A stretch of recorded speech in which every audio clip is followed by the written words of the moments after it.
আজকে ভারতে দেখলাম মহারাষ্ট্রে যুদ্ধ লেগে গেছে, অর্থাৎ বিরাট বড় মিছিল, লক্ষ লক্ষ মুসলমান মহারাষ্ট্রে মিছিল চলতেছে, মুম্বাইয়ের দিকে তারা মিছিল নিয়ে আসতেছে। ওই মহারাষ্ট্রের একজন ধর্ম প্রচারক, হিন্দু সনাতন ধর্মের আপনার কি বলে সনাতন ধর্মের একজন ধর্মগুরু, তিনি আল্লাহর হাবিবের নিয়ে কুৎসা গেয়েছেন। ভারতের ধর্মগুরু আমার নবী নিয়ে বাজে কথা বলল। বাংলাদেশের মুসলমান কি মরে গেছে? বাংলাদেশের মুসলমান লাগবে না, ভারতের মুসলমান লক্ষ লক্ষ মুসলমান আজকে রাস্তায় নামে মিছিল করতেছে। এটাই হলো নবীর প্রেম। কথা বলেন ঠিক কিনা?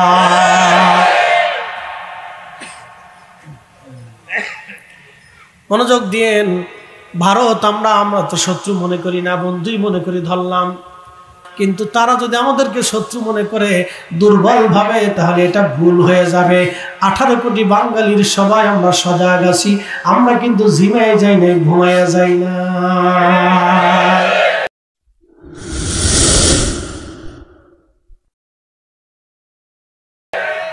আজকে পাহাড়ও শান্ত হয়ে গেল।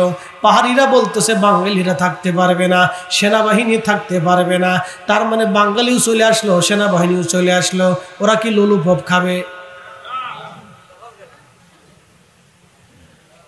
30 লক্ষ মা বোনের জীবনের বিনিময়ে, 30 লক্ষ মানুষের জীবনের বিনিময়ে স্বাধীনতা পেয়েছি।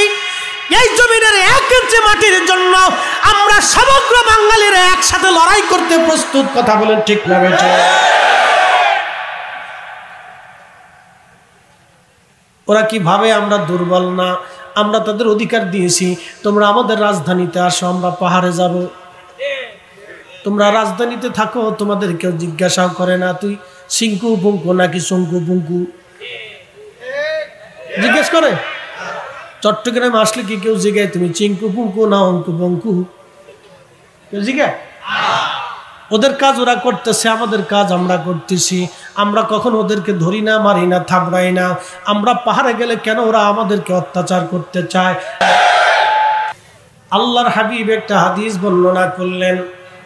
আমি যেমন আজকে মঞ্চে বসলাম, আপনারা আজকে আমার প্রধান আলোচক বানাইলেন, প্রধান আকর্ষণ বানাইলেন, এটা আপনাদের মনের ইচ্ছা হলো বানাইলেন। ওয়াজ শোনার জন্য আমরা হাজার হাজার মানুষ স্টেজ দিয়ে বসে আছি। এখানে আমরা অধিক মানুষ আল্লাহর ওলিদের পাগল, আমরা ওলিদেরকে ভালোবাসি। ঈসা আলাইহিস সালাম যেখানে ওয়াজ করতেন, সেখানে আমার নবীর প্রশংসা করতেন। আমরা সুন্নিরা নবীর প্রশংসা করলে কয় বেদাতি।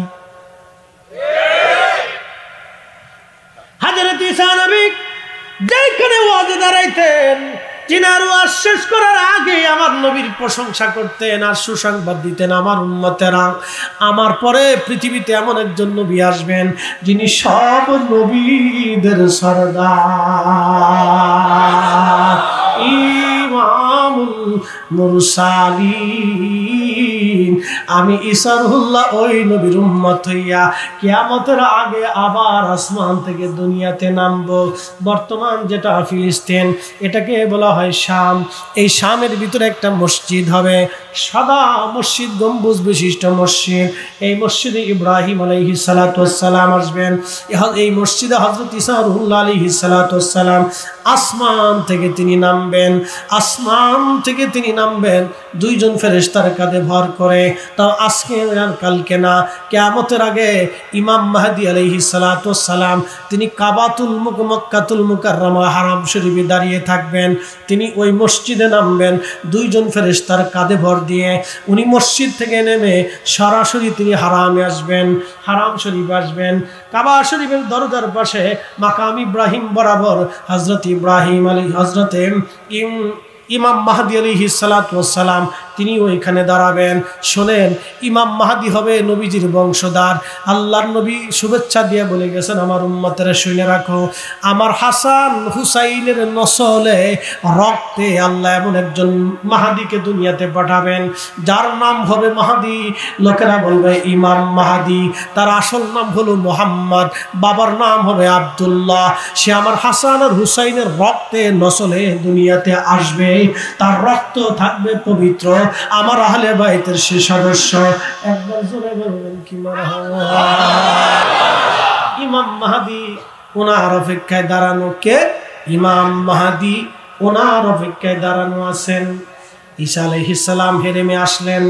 ইমাম মাহদি বলতেছে মুসলমানরা জমাতের কাতারে, ওগো ঈসা রুহুল্লাহ আলাইহিস সালাম, আপনি আল্লাহর পয়গম্বর এক সময় ছিলেন, আবার আপনি দুনিয়াতে আসছেন, আল্লাহর পয়গম্বর হয়ে আসেন নাই, আপনি আখিরি নবীর উম্মত হয়ে দুনিয়াতে আসছেন।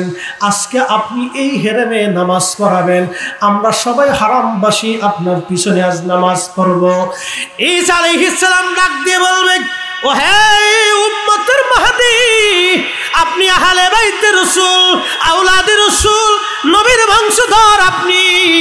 ওগো মাহদি, আজকে আমি ঈসা রুহুল্লাহ ইমামতির জন্য এই জমিনে আসি নাই, আমি এই উম্মতের পিছনে নামাজ পড়ার জন্য আসছি। জোরে বলা যাবে আল্লাহু আকবার।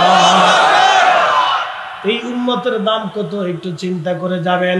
কোরআনে আল্লাহ বলতেছেন, তোমরা সর্বশ্রেষ্ঠ জাতি, সর্বোত্তম জাতি। আদম সফিউল্লাহ থেকে ঈসা রুহুল্লাহ পর্যন্ত এইরকম কোন জাতি আমি দুনিয়াতে পাঠাই নাই, আমার আখিরি নবীর উম্মত, তোমরা সর্বশ্রেষ্ঠ জাতি। এখন প্রশ্ন করি, জবাব দিবেন। আল্লাহ আমাদের সর্বশ্রেষ্ঠত্ব দিলেন আমাদের গুণে না নবীর গুণে? বুঝে গেছেন? আমাদের গুণে না নবীর গুণে? আমাদের কি আছে বলেন?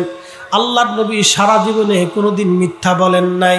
এমন একজন ব্যক্তি সারা বাংলাদেশে দুনিয়াতে দেখান যে সারা জীবনে একটা মিথ্যা বলে নাই।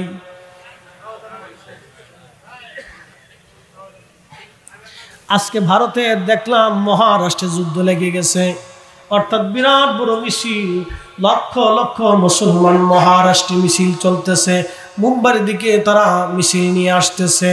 ওই মহারাষ্ট্রের একজন ধর্ম প্রচারক, হিন্দু সনাতন ধর্মের আপনার কি বলে সনাতন ধর্মের একজন ধর্মগুরু, তিনি আল্লাহর নবীর, আল্লাহর হাবিবের নিয়ে কুৎসা গেয়েছেন, আল্লাহর নবীর চরিত্র নিয়ে বাজে বাজে কথা বলেছেন। আচ্ছা বলেন তো, আমার দেশে হিন্দু ভাইরা যারা আছেন আপনারা প্রমাণ দিবেন আমরা কোনোদিন কোনো আলেম আপনাদের ধর্মগুরু নিয়ে বাজে কথা বলছি?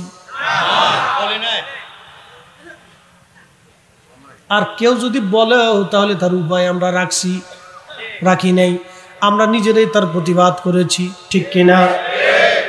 এলাকায় মন্দির আছে, কোন মুসলমান যদি মন্দির ভাঙতে যায় অন্য মুসলমানরা বাধা দিবে, লাঠি নিয়ে দাবড়াবে, ওর কাজ ও করবে, তুই কেন ভাঙতে যাবি? তোরে কে এই অধিকারে দিয়েছে? হিন্দুর কাজ হিন্দু করবে, আমরা মিলেমিশে একসাথে ব্যবসা বাণিজ্য করি, সমাজ কমাজ করি, কি কথা বলেন, ঠিক কিনা? কিন্তু বড় আফসোস লাগলো, আজকে ভারতের বিজেপিরা মাঝে মধ্যে মুসলমান পিটিয়ে মারে। সেই দিন দেখলাম, আহারে ৭২ বছর একজন বৃদ্ধ লোকরে মারতেছে। বলেন এগুলি বড় কষ্টকর, এগুলি আমরা মানি না। ভারতের ধর্মগুরু আমার নবী নিয়ে বাজে কথা বলল। বাংলাদেশের মুসলমান কি মরে গেছে? বাংলাদেশের মুসলমান লাগবে না, ভারতের মুসলমান, লক্ষ লক্ষ মুসলমান আজকে রাস্তায় নামে মিছিল করতেছে। এটাই হলো নবীর প্রেম, কথা বলেন ঠিক কিনা?